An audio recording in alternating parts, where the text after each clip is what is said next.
Hello! రుద్రాభిషేకం 4 జాము 3-6 మధ్యలోని ముందులాగే మొత్తం 11 ఐటెమ్స్‌తోని followed by వాటర్‌తో నేను రుద్రం చదువుకొని ఒక్కొక్క ఐటెమ్ వేస్తూ నేను 11 టైమ్స్ కంప్లీట్ చేసుకున్నాను. ఫైనల్లీ 4 జాముల్లో ఫాస్టింగ్ ఉండి జాగరణ చేసి 4 జాముల్లో అభిషేకం చేసుకున్నాను. శివయ్య దయ వల్ల సక్సెస్‌ఫుల్‌గా కంప్లీట్ అయింది. మీకు ఒకటి విషయం చెప్పాలి.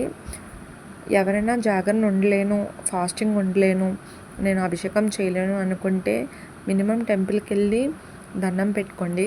చాలా మంచిది. ఈరోజు చాలా ప్రీషియస్ డే. ఒకవేళ అది కూడా అవ్వకపోతే ఇంట్లో కూర్చొని ఓం నమః శివాయ అన్న ఆయన బ్లెస్సింగ్స్ మనకిస్తారు. మీకు ఒక కథ చెప్తాను చూడండి.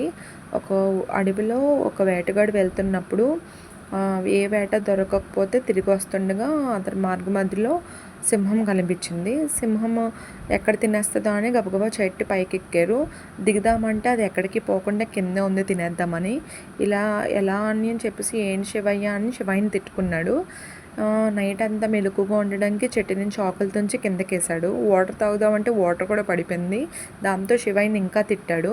సో తెల్లవారుజామున దిగుదామని అనుకుంటే శివదేవతలు వచ్చి కైలాసానికి రానాయనా అని అంటే నేనేంటి కైలాసానికి ఏంటి అని అంటే తెలిసి తెలియక ఆయన తుంచి వేసిన వాటిని శివలింగం మీద పడ్డాయి. వాటర్ కూడా అభిషేకం కింద శివుడికి పడ్డది.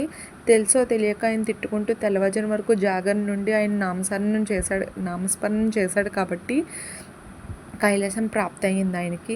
చూసారా, తెలిసి తెలియక ఆయన ఏదో చేసిన దానికి, ఆయన తలుచుకున్న దానికే ఆయన కరుణించాడు. మనకి ఎంతో కొంత తెలుసు. సో ఇలాంటి ప్రీషియస్ డేని మహాశివరాత్రి అంటే మామూలు రోజే కాదు అసలు. చాలామందికి తెలియదు ఈ ప్రీషియస్ డేని. లింగోద్భవం టైంలో అన్నా చెయ్యండి. వీలైతే వాటర్తో చేసినా పర్లేదు, చాలా మంచిది. ఈ రోజున అస్సలు మిస్ కాకొద్దు. లైఫ్లో ఒక్కసారన్నా శివరాత్రి చేయాలి ఎవరన్నా. అందరూ మనస్ఫూర్తిగా మంచిగా చెయ్యాలి, అందరికీ మంచి జరగాలని కోరుకుంటున్నాను. And happy Mahashivratri.